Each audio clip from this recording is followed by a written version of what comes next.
নমস্কাৰ স্বাগতম জনাইছো খবৰৰ মাজলৈ আপোনালোকে চাই আছে লাইভ আছাম। নগাঁৱৰ বৰভেটিত দিন ডকাইতি। বেংকত ধন জমা থবলৈ যোৱা এজন যুৱকক চুৰিকাঘাত কৰি ডকাইতে কাঢ়ি নিলে ধন। ডকাইতিৰ লাইভ ভিজুৱেল বন্দী হৈছে প্ৰত্যক্ষদৰ্শীৰ কেমেৰাত।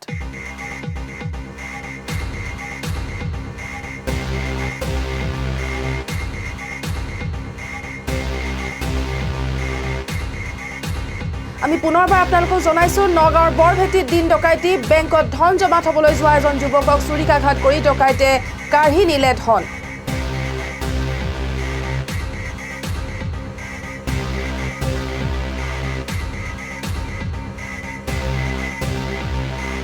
ডকাইতিৰ লাইভ ভিজুৱেল বন্দী হৈছে প্ৰত্যক্ষদৰ্শীৰ কেমেৰাত।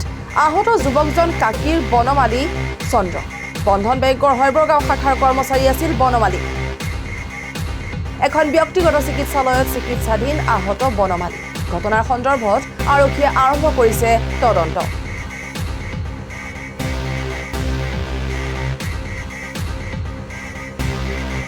তাৰমানে মই গোটত গৈছোঁ পইচা দিবৰ কাৰণে। তাৰপিছত মাইকী মানুহ এটাই গৈ পেলাই দৌৰি পেলাই কৈ আছে বোলে ছাৰ এনেকুৱা অৱস্থা, হাত চাত কাটি পেলালে, মাৰি অৱস্থা বেয়া।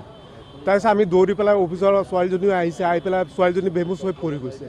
বেহুচ হৈ পৰি গৈছে তেতিয়া আমি কৈছোঁ বোলো পৰপত আপুনি হেৰিত লৈ যাওক, নিদানত লৈ যাওক। তাৰপিছত কৈছে তেজেৰে একদম ভৰ্তি হৈ গ'ল, গোটেই টমটমটো। নামটো কি নাম সেইটো নাজানো, কিন্তু মেনেজাৰ এইটো বন্ধন গোটৰ মেনেজাৰ।